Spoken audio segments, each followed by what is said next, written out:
Hello, and welcome to the safe space. I'm your host, Heather, and on this podcast, I share with you ways to move past trauma, anxiety, and stress so you can reclaim your energy and live a more peaceful inner life. In this episode, I want to talk about time. Do you suffer from feeling like you never have enough time? If so, the first thing I want to point out is that time doesn't exist. It is merely a concept that we have created. Therefore, you can have as much time or as little time as you want. And let me explain this with a story. I used to always feel like I never had enough time. I was always working full time, I had a side business, and I had pets to care for. And I just never felt like I had enough time to balance everything. And I'm a Libra. My sun and moon are both Libra, so balance is extremely important to me. So I was working a full-time job that paid the bills while trying to gain some momentum with my business, along with trying to be a good dog mom. And then there was all the normal living stuff, such as laundry, cooking, cleaning, and forget about a social life that really felt like a luxury at times for me personally. And if you've been there, you understand what this feels like. It doesn't feel good.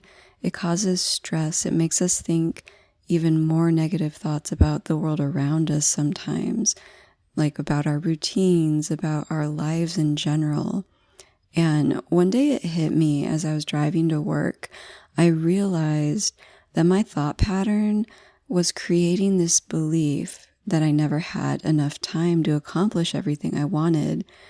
And I found myself always saying, I don't have enough time. And then that's what I experienced, right? And so once I realized that I had a thought pattern that was consistent with what was showing up in my experience in life, I then also realized that I can change this. So what I started doing was telling myself anytime I started feeling that little overwhelm of, I don't have enough time to do this, I don't have enough time, anytime that started to come up, I would mentally tell myself, no, stop. And I would proceed to tell myself 3 things. And these 3 things were specific to me at that time. I told myself that I always have enough time, enough energy, and enough money to accomplish everything that my heart desires. And those were my top 3 things that I struggled most with in terms of belief systems at that time. Now, the key to this is always trying to catch yourself when you're in that not enough timeness state and literally in your head or out loud say stop, and then tell yourself a new belief. Like, I know I always have enough time, because our beliefs shape our reality, but our beliefs are just choices. So you can choose to believe something new. And this works for other things as well, like money, energy, capabilities, etc., right? And then what I want you to do after you come up with a better statement, I want you to start finding things in your life that validate that new statement, that supports this new belief. So for me personally, what I would do is after work, I usually had a normal routine, and I used to look at a clock a lot and I would feel rushed. So I come home from work, I instantly have another list of things and another thing, I've already worked all day. Now I'm coming home and now I have more things to do. It all felt like an additional work day, right? Like my routine was like more work, more work. So what I started doing, I stopped looking at the clock when I got home. When I got home, I would put my phone down and make it a point to not look at a clock. I would just start doing the things that I wanted to get done. But anytime I felt that need to look at the clock or felt this rushed, hurried feeling, I would stop myself and I would remind myself I always have enough time. I always have enough energy and I always have enough money to get everything that I want to get done in life.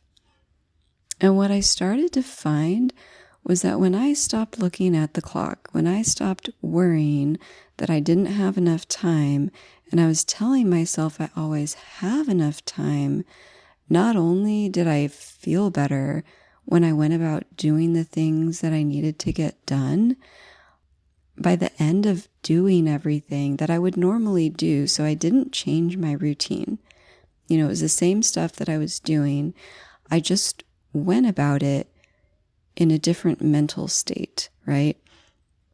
And when I was done with my routine, not only did I feel more relaxed, I felt more in the moment when I was doing everything. So I felt better when I was doing all the normal things that I normally do, along with sometimes I would also get more done. So when you're in that relaxed state of doing, what you're doing is you're moving into your parasympathetic nervous system. This is your relaxed state. Your sympathetic nervous system is fight or flight, survival mode, stress mode, right?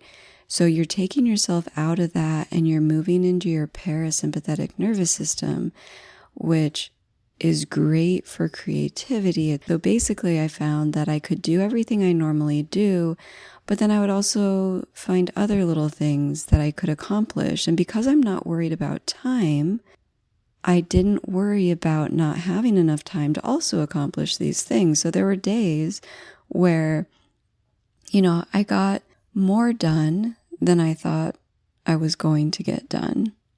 I felt more in the moment when I was doing everything, but I also would end up with an extra 30 minutes. And this was the shocking part, because 30 minutes that I never used to ever have, right? So I'd get home at a certain time. I always had a certain time that I wanted to be in bed by. And there was all these little things in between, usually only within a couple hour time period, that I wanted to get done to set myself up for the next day, to take care of my dog, do all the normal things. And I would be getting in bed kind of stressed and just looking at the clock and going, okay, well, at least I'm in bed on time, right?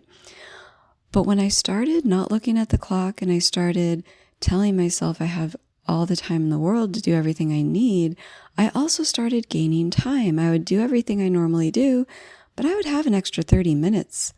It was wonderful. It was like time opened up and it gave me more. So if you're ready to shift your reality, try doing this for a week or two and see what happens for you. Catch yourself when you go down that I don't have enough time road, stop it, replace it with you always have enough time.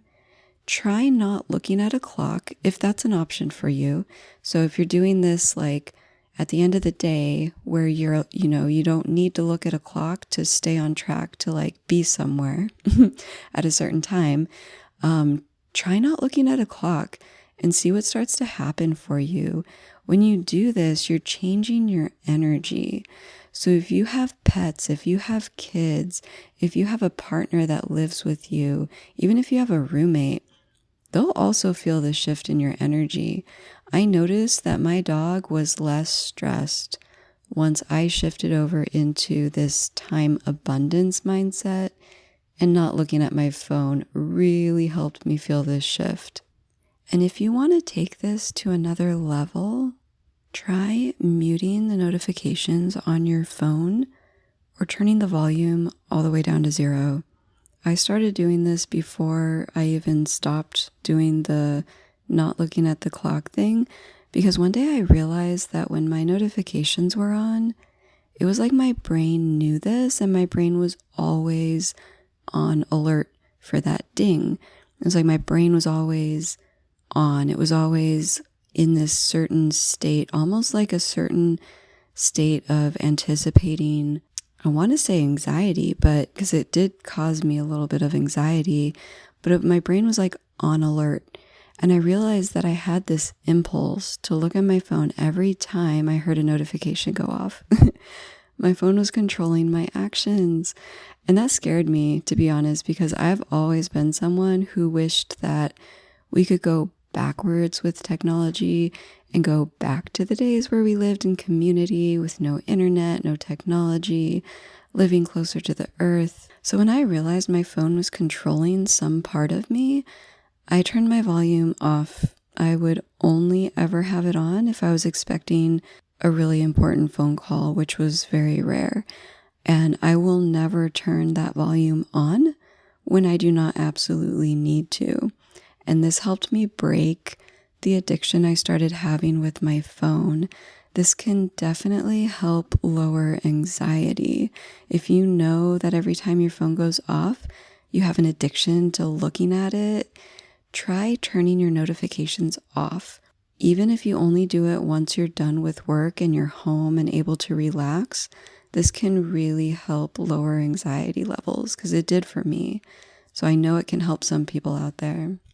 And if you're someone who struggles with negative self-talk, maybe feeling like you never have enough time is just one part of a whole story you tell yourself, and you want to start really changing how you interact with yourself, within yourself, I created a digital printable thought journal along with a guided visualization meditation that contains binaural beats to help you start changing your habitual thought patterns so that you can start breaking free from what may feel like, that prison of your mind.